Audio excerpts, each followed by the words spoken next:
And this earned income tax credit, which gives relief to middle and low-earning taxpayers, was also expanded in the stimulus package. But also, continuing unemployment benefit claims have risen to the highest level since February. It's a sign that the Federal Reserve's historic tightening cycle is beginning to buffet the economy. The Labor Department reported continuing claims rising again to 62,000 to 1.7 million just from a year ago. For the longest stretch of the end of the summer, new jobless claims defied expectations and remained low. Despite the Federal Reserve's aggressive and historic rate hikes, since the start of October though, they have been above 210,000.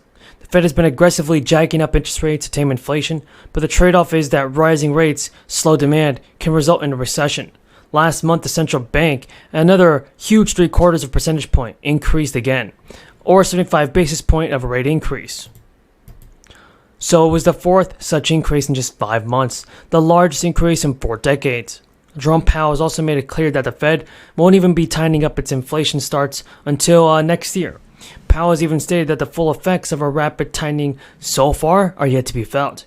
It makes sense to moderate the pace of our rate increases as we approach a level of restraint that will be sufficient to bring inflation down. So the time for moderating the pace of rate increases may come soon as the December meeting comes to a close. But we know, folks, for sure that President Biden must do more for the American people, and sending out stimulus payments is the only thing he has to do. So he must sign this bill into law. Thank you all for being here, and I apologize for my back when I'm speaking to you. My mother gave me hell for doing that. But Ken, thank you for the introduction and for representing your brothers and sisters in organized labor, and who always get the job done. While they can't be here today, I want to thank Leader Schumer and Speaker Pelosi, Senators Brown, Patty Murray, Ron Wyden for their leadership in this issue as well. And I want to thank all the members that are here. Richie, it's good to see you, pal, and who leads a powerful House and Ways and Means Committee and saw this legislation and to the end and saw it through. And Tammy Baldwin, he's mildly prejudiced about your position and from that state you represent. Tina Smith, Representative Bobby Scott, Marcy Kaptur, a great friend, and Frank Marvan. Thank you all for being here. And a special thanks to Labor Secretary Marty Walsh, Teamster General President Sean O'Brien, AFL-CIO President Liz Schuler, for believing what I believe, that the middle class built America and unions built the middle class. We all know in recent years the middle class has been hit pretty hard. Unions have been under attack. We've had an economy that didn't feel like it worked enough for working people. A pandemic made things a lot worse, and that's when I signed the American Rescue Plan to provide economic relief for folks who needed it and needed it the most. Keeping tens of thousands of cops and firefighters, teachers, first responders on the job as state revenues dried up during the pandemic in all 50 states. And through the American Rescue Plan, we laid the foundation for an economy built from the bottom up and the middle out. I'm press is tired of hearing me say this, but you know, when the poor have a ladder up and the middle class are able to prosper, the wealthy do very well. Everybody benefits. Trickling down doesn't usually get down to the bottom. One of the big ways we did that was by including the Butch-Lewis Act. That shored up the pension plans for millions of union workers and represents the most significant investment in pension security. And people laughed it off. Oh, is that a serious issue? Is there really a connection there?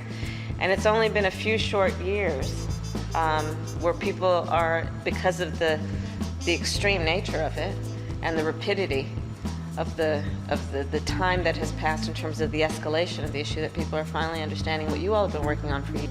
There are some proposed changes to the next fourth stimulus package that economists are going to instances lead to penalties if you don't withhold enough money. We have about a survey out there that shows 50% have spent all their emergency savings. People are carrying more debt on their credit cards, and there has been a huge jump in the number of people reporting they have signed up for SNAP food stamps or visited a food pantry in the past. Folks, there's a ton of news about the fourth stimulus check, Social Security benefits, and SI and SSDI. So far, everybody, President Biden is saying that an urgent warning has been released to the federal government. The IRS has new information on how to receive stimulus. It may now affect your tax refund as well. Some of the low-income households will likely see their check amount decrease. The IRS has already released an urgent warning concerning how stimulus payments are impacting your tax refund amount for the year. This will matter when you file your taxes for the next year of 2023. The stimulus checks in 2021, alongside the expanded parent-child tax credits, enabled millions of Americans more cash back from the tax refunds. The taxpayers should know the refund amounts will not match the money they received before. If you also deducted charitable contributions without itemizing them on your taxes, you will likely see that the amount of money missing from your tax refund is big as well. It's because the IRS stopped a special crisis era this year, so you cannot break a tax break for donations to charities if you claim to stand the deduction. In 2021, filers could claim up to $300 for cash donations or $600 if you're filing jointly. The tax break did not get extended in 2022, so there will be no financial benefit when it comes to your tax return. Ultimately, the IRS is giving you a smaller refund check. The IRS also warned that the timeline may be a little bit off in 2023 when it comes to refunds. According to officials, there is no specific deadline that Americans should expect to see their cash by. The IRS said that some returns may require additional review and some may take longer. But if you want your refund as soon as possible, then it helps to electronically file yours without any errors and opt to receive your payment by direct deposit. Schumer was unanimously elected for another term as the Senate leader. He also is leading the 51-seat majority. Senate Democrats met behind closed doors in the Capitol to discuss a new leadership team. The session was swift with no challengers, unlike the contested Republican elections.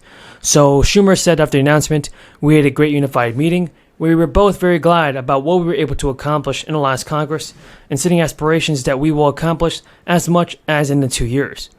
Now, Schumer has proven to be a steady force in one of the most consequential sessions of Congress. But Republicans take control of the House and Senate. Joe Biden said in the new year it will be a fresh challenge for Schumer in a divided Congress. Senate Democrats filled out their leadership team again, and now Senator Dick Durbin of Illinois was elected for the number 2 spot. So, Senate Republicans are already choosing their team, like Mitch McConnell on track to become the Senate leader again in the chamber. Peace. Generations of veterans defended our country and our most sacred values. From the fields of Yorktown to the trenches of the Marne, from the beaches of Normandy to the banks of the Chosin Reservoir and the streets of Saigon, from Baghdad to Fallujah to Kandahar. You stood as one to protect our democracy and our freedom. Big news, everybody. Millions of Americans, including senior citizens, will begin to see a change to their monthly benefit checks very soon. Lawmakers in Congress have officially proposed that the SSA increase relief payments for seniors by $1,000. In a slight deceleration in the U.S. inflation rate, led one senior citizens advocacy group to lower its 2023 COLA for Social Security recipients, though it's still likely that next year's adjustment will be the highest in more than 40 years. The Senior Citizens League updated its 2023 COLA estimate to 8.6%, somewhat lower than last month's 8.9%. The update came after the U.S. Bureau of Labor Statistics issued its latest Consumer Price Index report. And Mary Johnson, the Senior Citizens League policy analyst, told reporters that Social Security COLA is calculated by using the average rate of inflation in the third quarter of the year. When those figures come out, the data for July, August, and September will be added together and divided by 3 to get the average. The 2022 number will then be compared with the third quarter average of 2021 to determine the percentage of change for 2023 COLA.